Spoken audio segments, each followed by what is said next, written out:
tardes, queridos amigos. Muchas gracias por sintonizarnos de nuevo en otra entrega más de Medicina de Cuerpo y Alma. Hoy tendremos un programa muy interesante, la cápsula de la doctora Alba Luz Rodríguez, que no está aquí hoy por causas ajenas a su voluntad, la cápsula urológica, que hoy hablaremos del reflujo vésico-ureteral, y nuestra interesante entrevista con el doctor Freddy Santana Peguero, médico ginecobstetra especializado en rejuvenecimiento vaginal con láser. Después de la pausa, proseguimos con nuestra cápsula dermatológica de la doctora Alba Luz Rodríguez. No le cambie.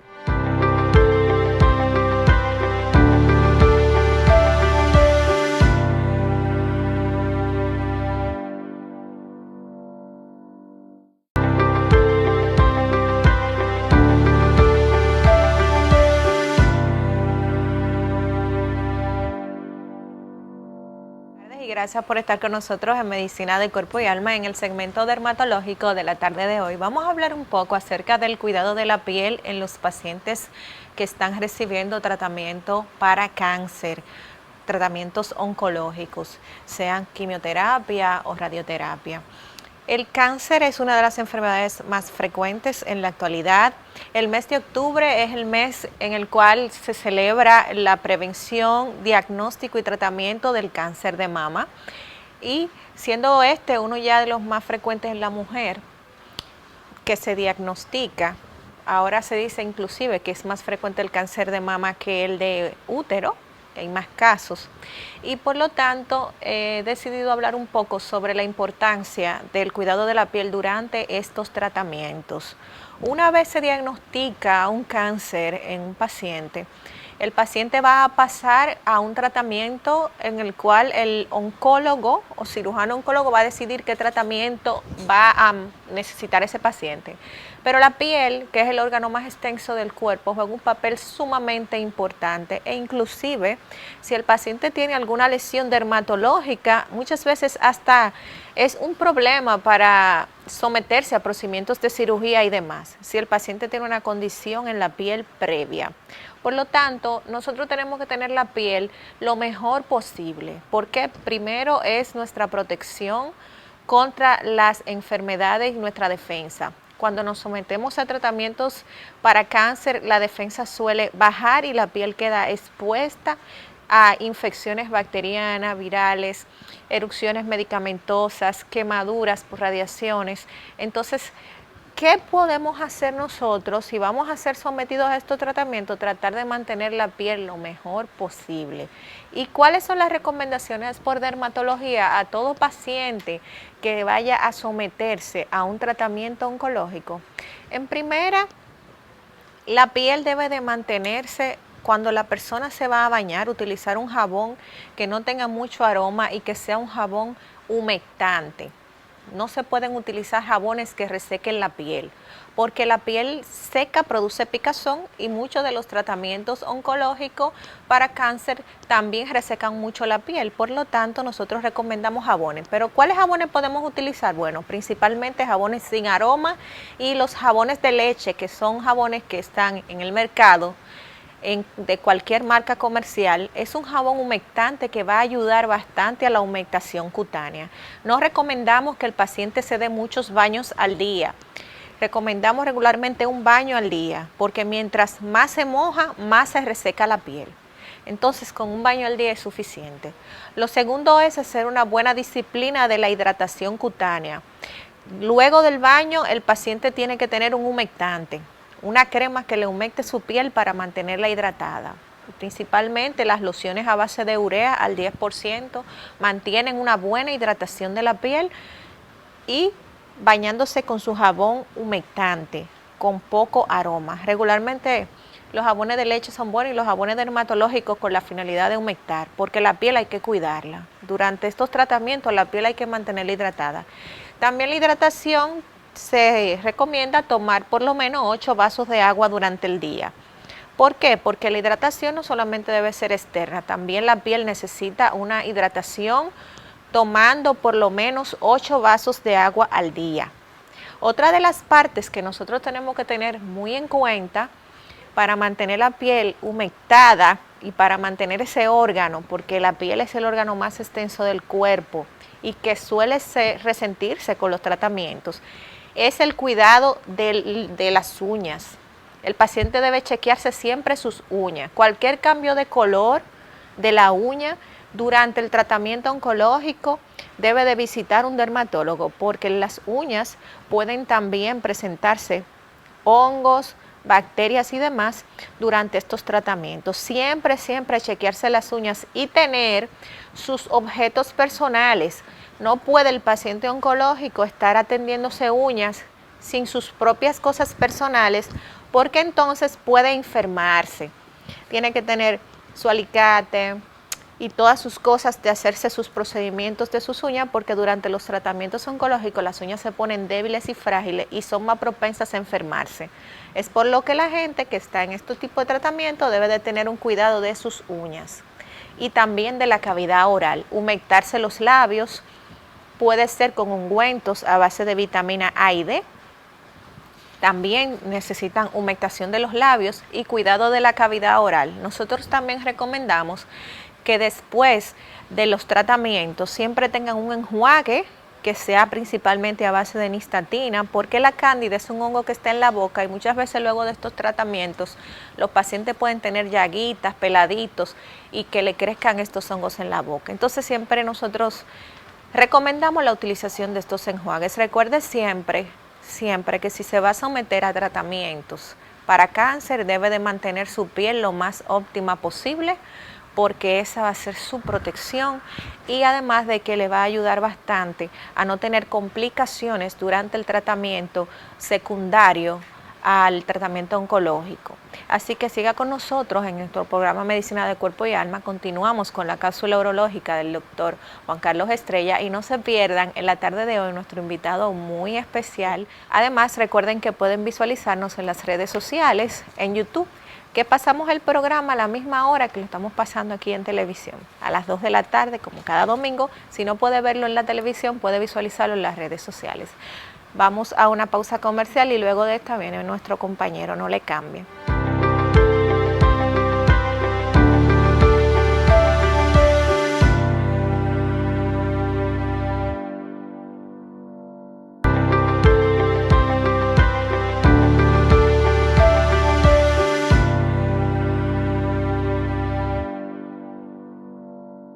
Y proseguimos con nuestra cápsula urológica, que hoy se basará en el reflujo vésico-ureteral.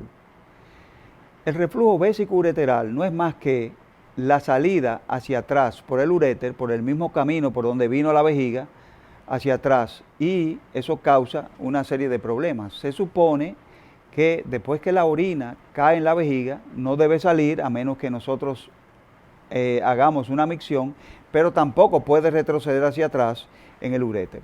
Si pasa esto, es lo que llamamos un reflujo vésico-ureteral. ¿Por qué la orina retiene su orina y no, la vejiga retiene su orina y no se va hacia atrás?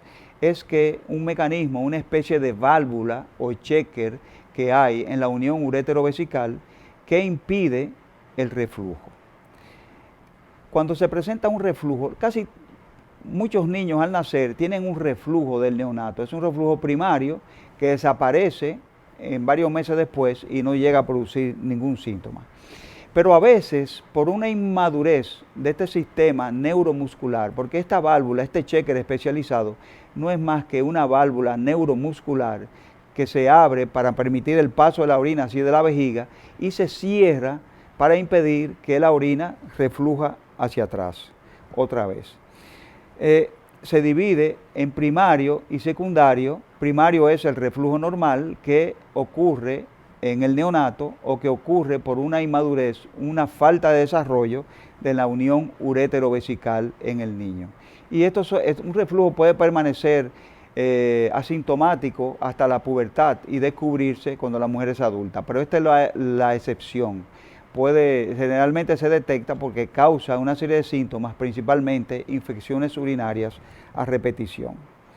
¿Cuáles son los síntomas? Imperiosidad, disuria, el niño se orina en la cama, eso es decir, enuresis, y puede causar dolor lumbar, Pero el síntoma predominante por el cual detectamos el reflujo es infección urinaria a repetición con o sin fiebre. La fiebre va a depender si el reflujo es completo, que llega hasta el riñón. Esta orina que ya está en la vejiga, que es virtualmente contaminada, puede también causar lo que llamamos una pielonefritis y producir fiebre y un ataque general a la salud del paciente. El reflujo secundario se presenta cuando hay una obstrucción al vaciado vesical. Es decir, que la presión intravesical en la micción, en el vaciado, es mayor que la presión que puede aguantar esta válvula y entonces la orina se dispara hacia arriba, hacia el uréter, puede llegar o no hasta el riñón. ¿Cuál es el diagnóstico? El diagnóstico se hace por una sonografía renal detectando una leve dilatación y el diagnóstico, el gold estándar, es una cisto-ureterografía miccional ciliada, lo que se llama un CUMS. Al paciente se le llena la vejiga y con contraste diluido y se le invita a orinar. Y en la placa postmiccional se va a ver cómo la orina ha subido hacia arriba. También se le llamaría reflujo pasivo o activo. El reflujo pasivo es cuando el paciente, aún sin orinar, se ve el reflujo, solamente con la reflexión, con el llenado vesical. Y el activo es cuando ese reflujo aparece cuando el paciente orina, o sea que presenta una presión vesical aumentada que vence la capacidad de esta valvulita. Es un problema que, el otro estudio es un estudio urodinámico para descartar ciertos problemas neurológicos, funcionales de la vejiga, tanto como del esfínter. Una causa de obstrucción en niños es un niño que no se relaja cuando orina y eso se llama disinergia vésico-esfinteriana. También la cistoureterografía miccional puede detectar lo que sería una válvula de uretra posterior, que es muy frecuente. Cuando tratamos los reflujos, cuando vamos a tratar un reflujo, cuando se nos presenta un reflujo, es muy importante que el urólogo descarte una obstrucción en ese niño, ya sea una válvula de uretra posterior, una parafimosis, una estenosis meatal, una disineria vésico-esfinteriana, y en la hembras hay que descartar una valvulita que se presenta en el meato que se llama válvula de Lyon-Tanago, que es causa de obstrucción en las niñas. Es el equivalente de la válvula uretral posterior en niños varones. ¿Cómo se trata el reflujo vésico-ureteral? Bueno, el reflujo generalmente va del 1 al 5, dependiendo de su severidad. El reflujo grado 1 es un reflujo, como vemos ahí en esa gráfica, que se queda a mitad del urétero, no sube mucho. El reflujo grado 2 llega hasta el riñón, pero no lo altera. En el reflujo grado 3 ya hay cierta dilatación, pero sin borramiento de los fornices calicilares. En el reflujo grado 4 hay dilatación con deformación de los fornices calicilares. En el reflujo grado 5, como se ve ahí, ya hay una dilatación con pérdida de parénquima, con ensortijamiento del uréter y todo eso. Les menciono esto porque el tratamiento depende del grado del reflujo. Esa es una cistografía de relleno. El tratamiento en los grados 1, 2 y hasta 3, si el niño no tiene mucha clínica, se podría tratar con un tratamiento profiláctico con antibióticos a largo tiempo. Este tratamiento puede llegar hasta 1 año y puede ser hasta más. Generalmente, un porcentaje muy alto de estos reflujos se cura, sobre todo cuando el niño hace el primer estirón del crecimiento, que pasa, por ejemplo, de 6 a 10 años, ya puede desaparecer el reflujo. Pero por lo menos la profilaxis antibiótica evita que el niño presente estos episodios de infección urinaria aguda, con o sin fiebre, o sea, con o sin ataque del riñón o la famosa pielonefritis. El tratamiento también puede ser endoscópico. Hay una de las gráficas en donde se localiza exactamente, se localiza el meato, es decir, por vía de la uretra, se entra a la vejiga y se localiza el meato. El meato es la desembocadura del uréter en la vejiga y ahí se puede inyectar un cc, medio cc de ciertas sustancias como colágeno, polímeros, sustancias biológicas para tratar de cerrar ese hoyito por donde llega la orina y evitar ese reflujo, es decir, un fortalecimiento de la válvula. Y por últimamente, si el reflujo ya es tan grande como vimos, grado 4, grado 5, ahí no hay vuelta atrás. Ahí necesariamente tiene que venir la cirugía y se hace lo que se llama un reimplante ureteral. ¿Qué quiere decir eso? Se desmiembra el uréter completamente, se abre la vejiguita, se llega dentro de ella, como se ve en esa figura, se desconecta el uréter y se hace un túnel por debajo del epitelio vesical, del epitelio transicional, sacándolo más cerca del trígono, y eso es lo que se llama un reimplante con tunelización. Si, el reflujo puede ser bilateral o unilateral. Si el reflujo es bilateral, se hace técnica en abrazo, y si es solamente uno, como en este caso, se produce una elongación hacia abajo.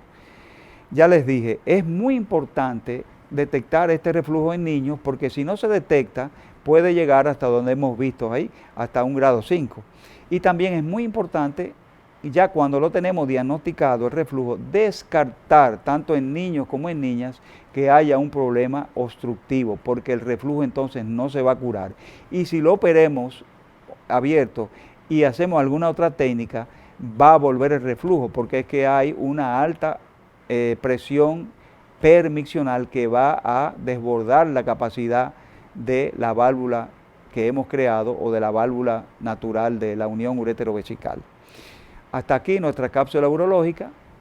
No se pierda la próxima sección con nuestro invitado, el doctor Freddy Santana Peguero, quien nos hablará sobre el rejuvenecimiento vaginal con láser. No le cambie, siga con nosotros después de la pausa.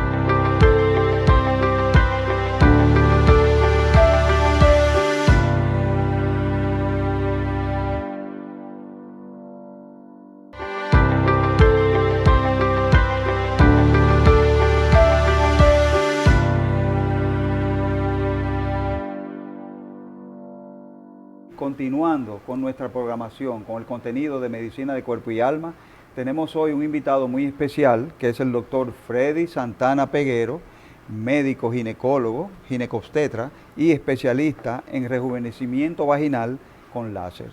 El tema central que debatiremos hoy, aparte de otros temas de interés. Buenas tardes, doctor. Bienvenido a Medicina de Cuerpo y Alma. Ay, gracias. Extrañando a nuestra compañera, la doctora Alba Luis Rodríguez, que por razones ajenas a su voluntad no estará hoy. Pero tenemos que seguir. Así que bienvenido y continuemos. Gracias. Hablamos de técnica de rejuvenecimiento vaginal con láser. ¿En qué se basa esto? ¿Cuáles son los problemas de la mujer ya?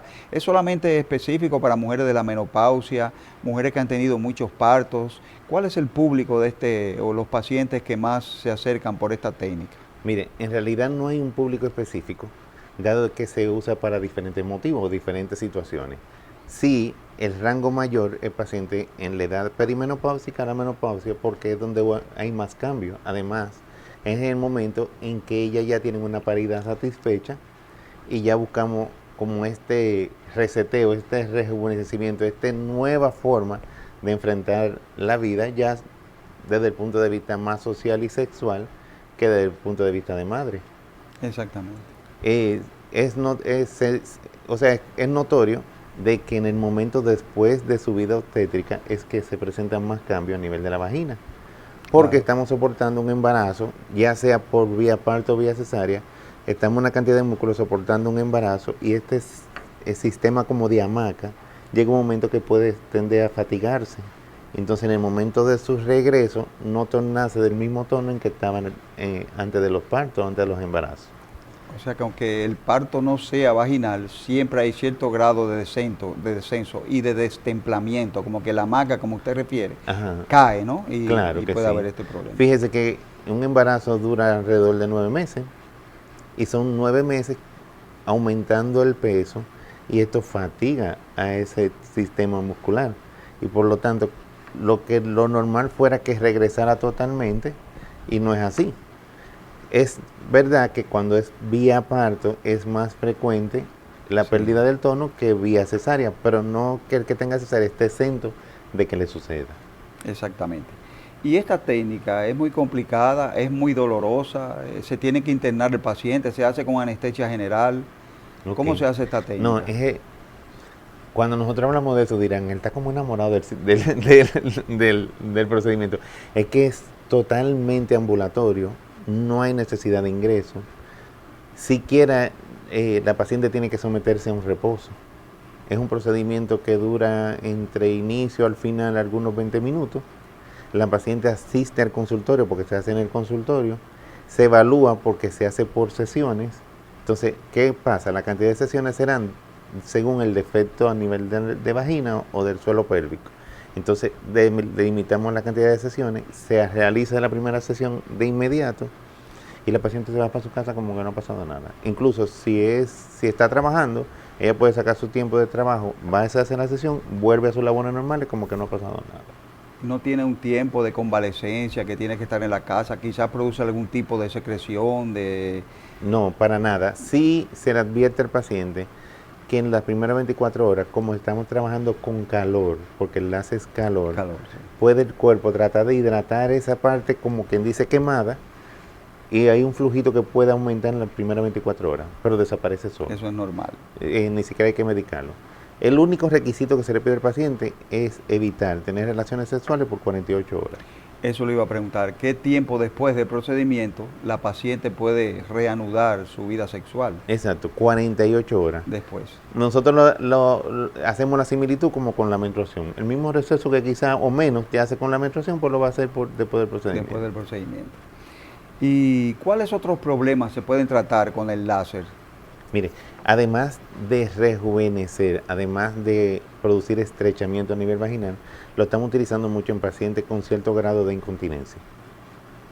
Hay pacientes con incontinencia o que hacen una orina residual producto de que ha perdido tono a nivel de la cara anterior de la vagina. Entonces, se le dan sesiones de láser para mejorar esta situación. No es la misma cantidad de sesión. A la hora que hablamos de incontinencia tenemos que aumentar la cantidad de sesiones porque el tratamiento ya sería un poquito más prolongado para garantizar mayor efectividad, pero sí en la mayoría de las personas o en un alto por ciento resuelve totalmente. Sí.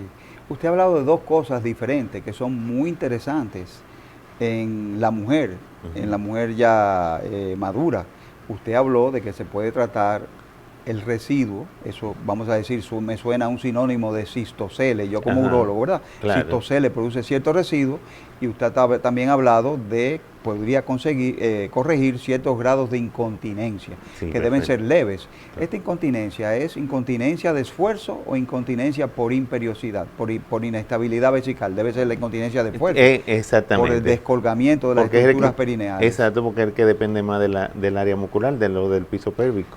¿Y qué tipo podría corregir un cistocele o solamente corrige el residuo? No, dependiendo, como dijimos, la cantidad de sesiones, puede corregir el cistocele. Puede corregir un cistocele, o sea sí. que también el residuo podría manifestarse también con infecciones urinarias a repetición. Una Exacto. señora, una mujer que no vacíe bien su vejiga, este residuo postmiccional puede, yo le digo una palabra, puede fermentarse, reproducir bacterias y eso a la larga puede producir infección urinaria, cistitis. Además claro. le da tiempo a que las bacterias que están en la vagina perimeatales asciendan por la uretra y colonicen la vejiga y crear cistitis, por esto es muy interesante. Sí, claro, Y también restituye la incontinencia, porque hay como un recogimiento. Exactamente. Exactamente.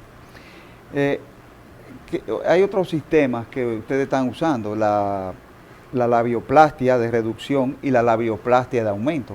A mí me choca porque yo conocía la labioplastia reducción, mujeres que tienen los labios menores muy prominentes y acuden al ginecólogo para reducírselo, pero no sabía que había mujeres que iban para aumentárselo. Claro, claro. También. Eso me chocó un poco. Estamos en una época... Incluso un urólogo, bueno, no es un urólogo, es un médico, me consultó porque tenía un destemplamiento escrotal. Y yo le dije, yo pensé en la ninfoplastia, en la reducción de los labios menores, porque claro. Es lo mismo, embriológicamente el equivalente de los labios menores es el escroto en el hombre. Exactamente. Y me acordé de ese caso por eso. Ok. No sabía eso, que por favor, que había las mujeres también se querían aumentar los labios menores en tales casos. Mire, para hablar de la labioplastia de reducción, sí, como usted dice, son cuando aparecen labios elongados o una hipertrofia de los labios o simplemente asimétricos, que se puede dar en cualquier momento de la vida. Estamos hablando de personas adolescentes, el cual, aclaro, preferimos mejor que pase de adolescencia a la etapa de adultez para entonces hacer el procedimiento, porque todavía está sometida a cambio. Claro, claro. Entonces, es una cirugía o un procedimiento totalmente ambulatorio también, porque todos nos vamos a abordar por medio del láser. El láser nos ha ayudado a que sea menos invasivo.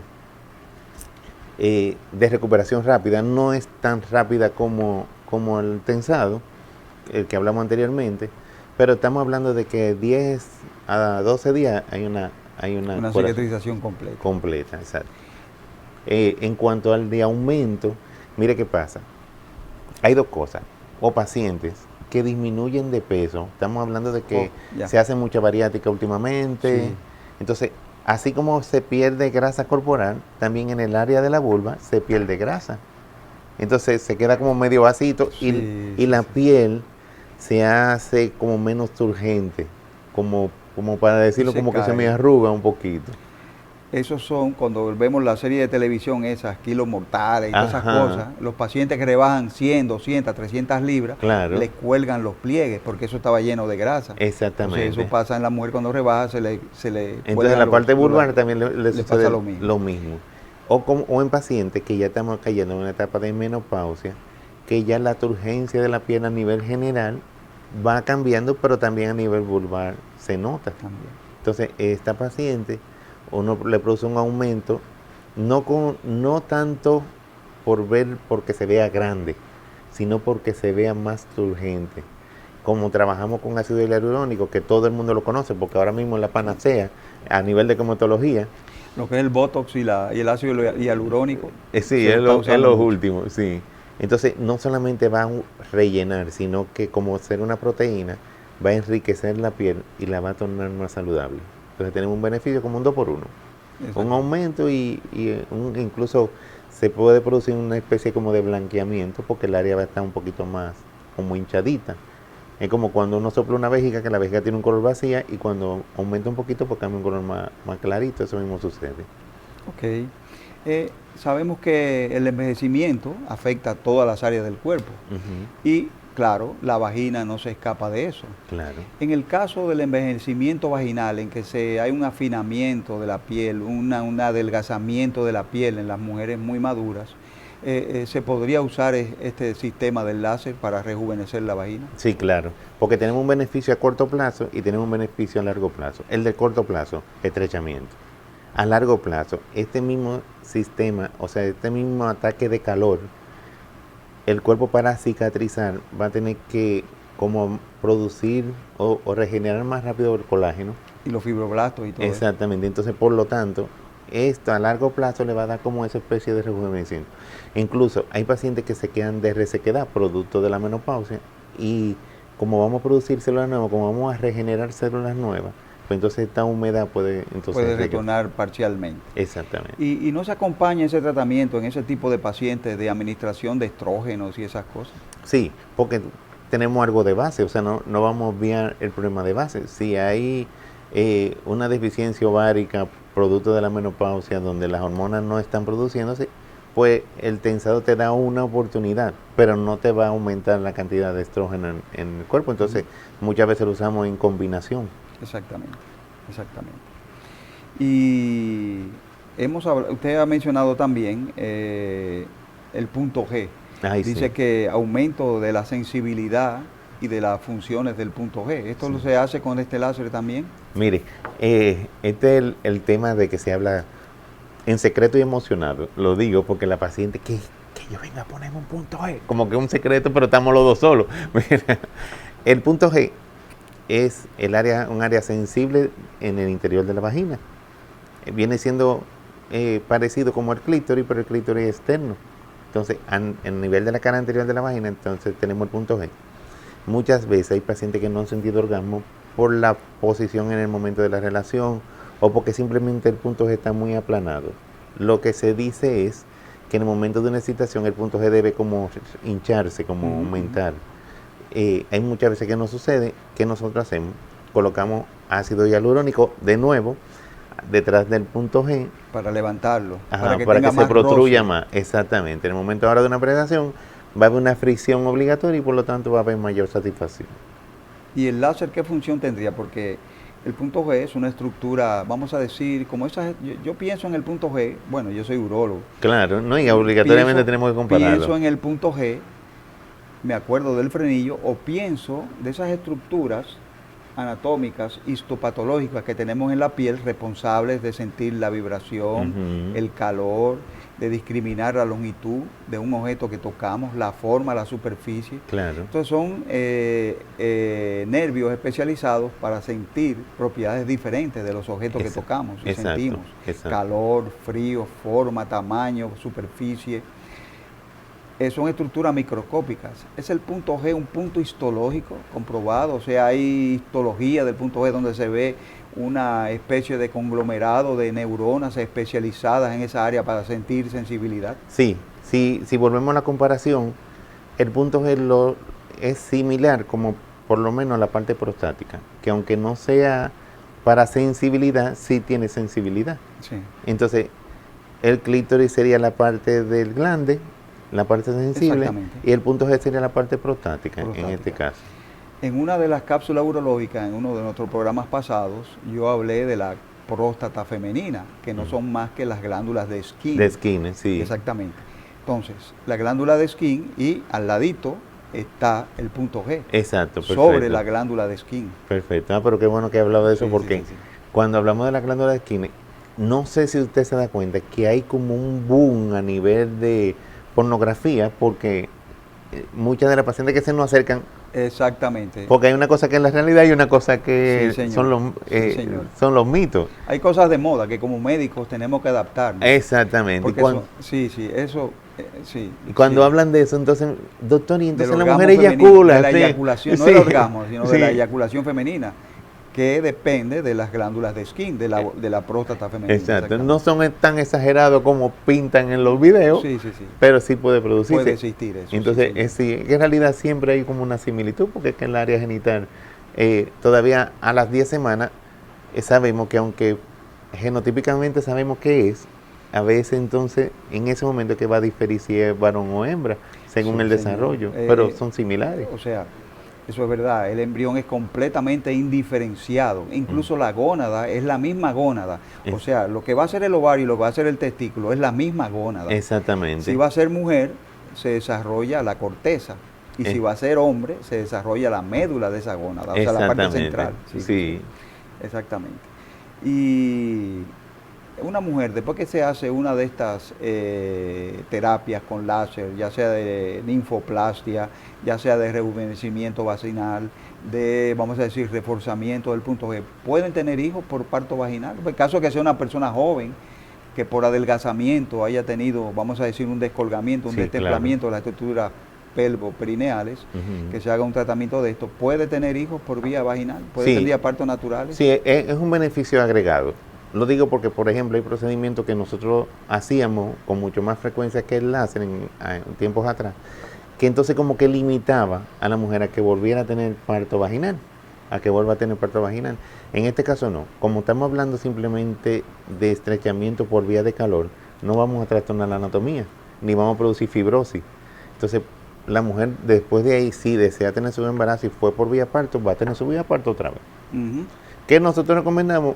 Cuando ya pase su momento de puerperio, volvemos a hacer tensado láser para reforzar. Exactamente. ¿Ya? Bueno, llegamos a la primera parte de nuestra entrevista. Vamos a continuar de una leve pausa comercial. No se pierda la segunda parte de nuestra interesante entrevista con el doctor Freddy Santana Pegaya. No lo cambien, siga con nosotros.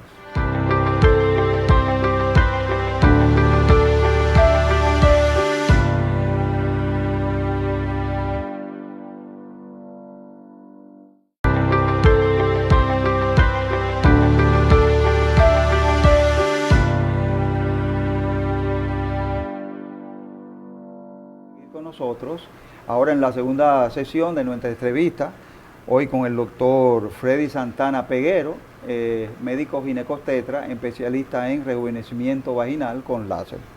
Y tenemos que proseguir. Doctor, se menciona mucho también ahora la himenoplastia, la reconstrucción del himen. Sí, en realidad, si vamos a decir cosas de gusto, A mí no me gusta, porque lo voy a decir por qué. Pero sí, se utiliza, por ejemplo, una paciente, una jovencita, o que tuvo relaciones sexuales En muy temprana edad, sin ajá, ningún tipo de exactamente. reflexión, vamos a decir, o que fue violada. O fue violada, o ahora existe una pareja que exige de su virginidad, para decirlo así, y ten de conocimiento de sus relaciones anteriores, pues entonces se hace lo que es una himenoplastía, que es una reconstrucción del himen, tomando las carúnculas, que es lo que queda del himen después de una relación. La cicatriz del himen, sí. Ajá, exactamente. Y uniéndola, me supongo, un poquito. Exactamente. Con un par de puntitos, sí, Sí. señor. Tenemos un video, un pequeño video sobre la técnica de reconstrucción vaginal con láser, si nos lo podrían pasar. Es muy importante, ahí está, mire doctor, en la pantalla, ahí está. Mire, Eso, ese es el procedimiento, aunque se vea en este tipo de imagen, es el procedimiento real. O sea, estamos hablando de que el tiempo que dura el video es el tiempo que nosotros duramos haciendo el procedimiento. Si ves, está irradiando calor. En este en particular es cuando estamos hablando de incontinencia, que solamente abordamos la parte anterior. Para que esta es la que recorre la uretra por arriba. Exactamente. Ya en este segundo espacio, entonces lo que estamos hablando ya para estrechamiento. De las paredes laterales, sí. Exacto. Si se fija, ahora está irradiando calor. En la pared lateral. En 360 grados, exactamente. Sí. Okay. El efecto es inmediato, o sea, incluso uno como el que está haciendo el procedimiento, no es lo mismo cuando introduce el espéculo de metal que cuando lo retira. Se siente la resistencia cuando se saca, de que ahora tiene más resistencia. Exactamente. Entonces cuando se trata de incontinencia urinaria, vemos la vejiga arriba, donde está irradiando el calor ahora mismo, ajá, y vemos la uretra arriba, y vemos como la uretra también como que se va estrechando. Exactamente. Para aumentar la presión y no haya escape de orina. Muy exactamente. Muy interesante. Y sí, se hace sin anestesia local y sin nada. Nosotros utilizamos una anestesia tópica. Tópica local, sí. Que en la mucosa se acepta muy bien, pero es solamente no es porque duele, sino porque simplemente lo que estamos buscando es que el calor no moleste. O sea, no, se caliente, no siente ese calor. En el caso de lo del punto G y todo esto, esa misma técnica. Ajá, en el punto G y así mismo utilizamos el mismo tipo de anestésico tópico e infiltramos un poquito a nivel de la cara anterior. De la cara anterior, muy bien. Después de haber visto ese interesante video, hay otros temas, por ejemplo, muy de moda, y yo quisiera aprovechar su presencia aquí como médico ginecobstetra. Siempre hemos pensado en el cáncer de pene y su equivalente en el cáncer de cervix de la mujer.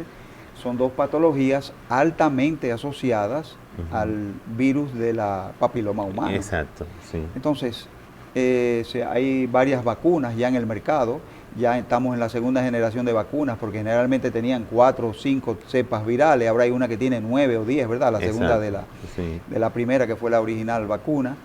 ¿Se ha visto realmente un beneficio en la vacuna? ¿Han disminuido los casos? Porque ya tenemos, esas vacunas tienen 10, 15 años que se están aplicando y están aplicando en el país a personas jóvenes. Sí, claro. ¿Se ha visto una disminución en la incidencia, en la prevalencia de estos casos de cáncer de cervix? Lo que sí hemos visto, disminución franca en las personas vacunadas. ¿Qué pasa? Y lo digo así, porque todavía no hay este esquema o esta costumbre de vacuna de HPV. ¿Por qué? Porque aunque se hizo de manera de salud pública por un tiempo a las adolescentes, pero no fue un tiempo prolongado. Entonces volvimos al caso de que la vacuna sigue siendo privada.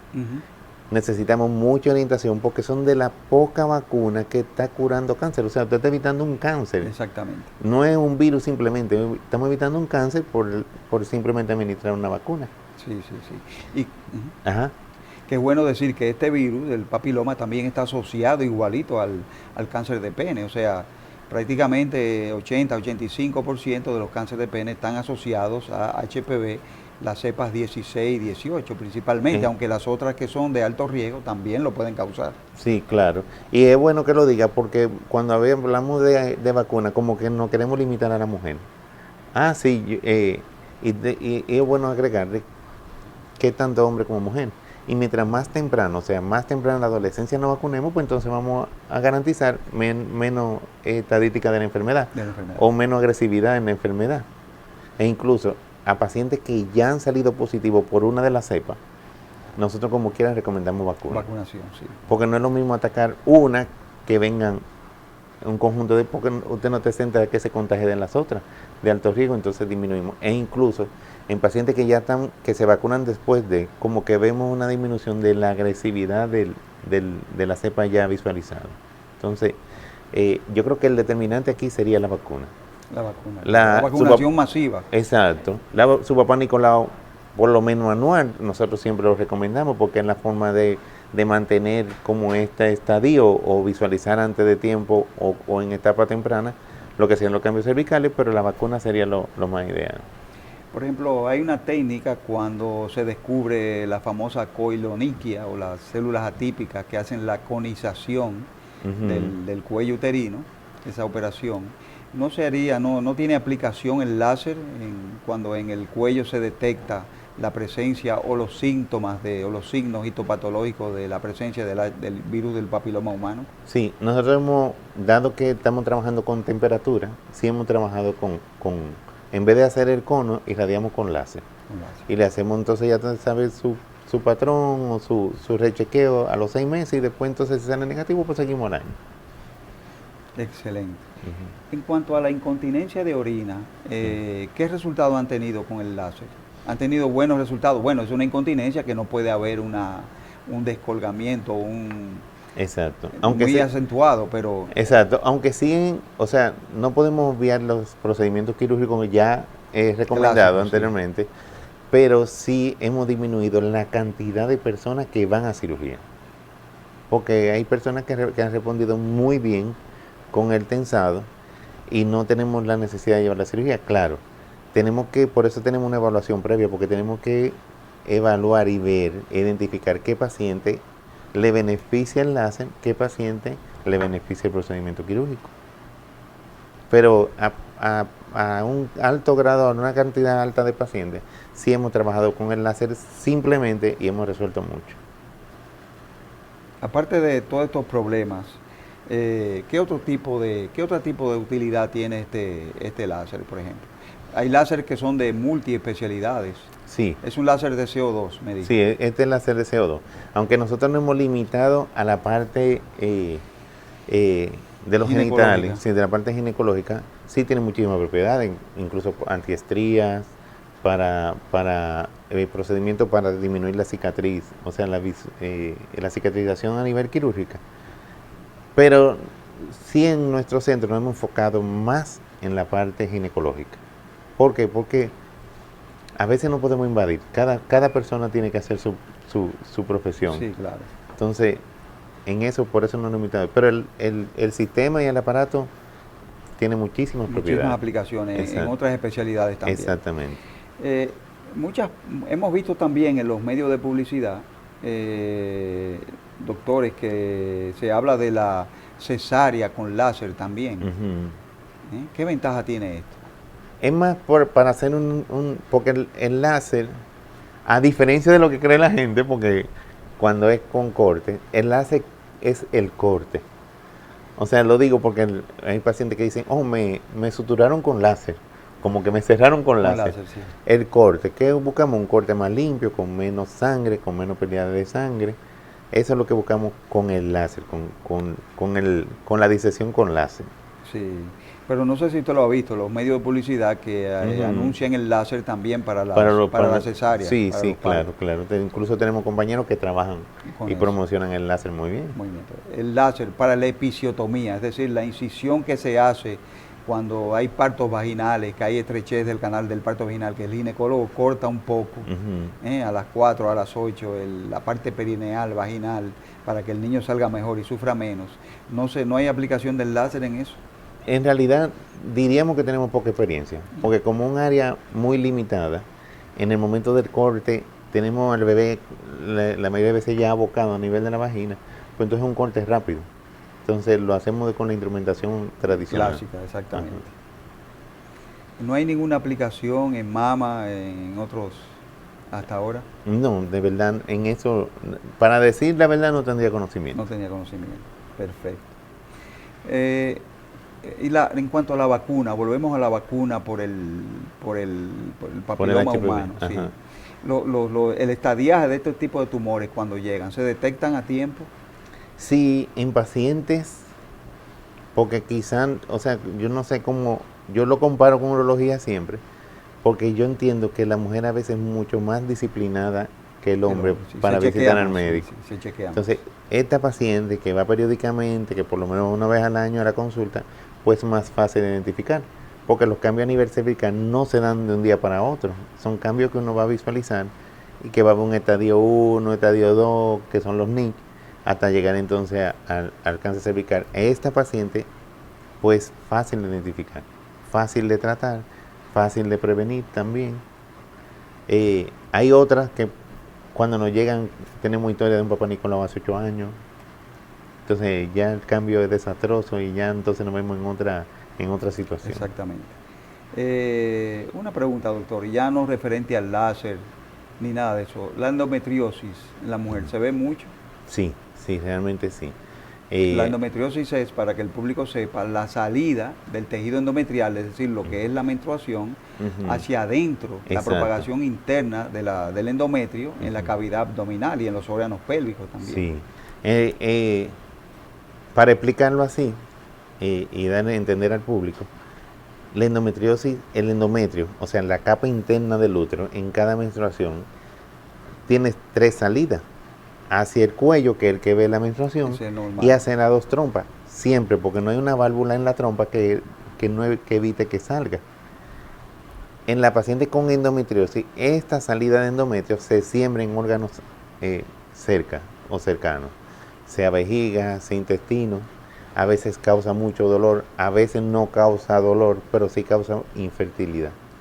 Y en realidad el porcentaje de pacientes con trastorno de infertilidad cada vez es más alto. No solamente por endometriosis, sino por poliquitosis o sino por el momento en que decidimos procrear. Porque cada vez más estamos esperando los límites de la edad para entonces fecundizar, para procrear o para tener un bebé. Entonces, pero el endometriosis participa mucho en esta situación. Sí, eso se ve mucho de que las mujeres esperan para casarse y tener descendencia, porque también la mujer se ha incorporado al proceso productivo de la sociedad, quieren estudiar, quieren superarse, quieren producir y entonces dejan la maternidad ya para el último momento. Eso es así, eso es así. Bueno, le damos las gracias por su atención a ustedes, querido público, y al doctor Freddy Santana Peguero por su participación. A usted. Le damos las gracias y le soltamos que este medio está abierto para cuando desee volver. Ay, muchísimas gracias. Y saludamos a la doctora Albalú Rodríguez, que no está aquí hoy, esperando que esté con nosotros la semana que viene. Claro, claro. Y a ustedes, querido público, no nos cambie. Siga como cada domingo de 2 a 3 con Medicina de Cuerpo y Alma. Y también nos puedes buscar en YouTube. Siga con nosotros, no le cambie.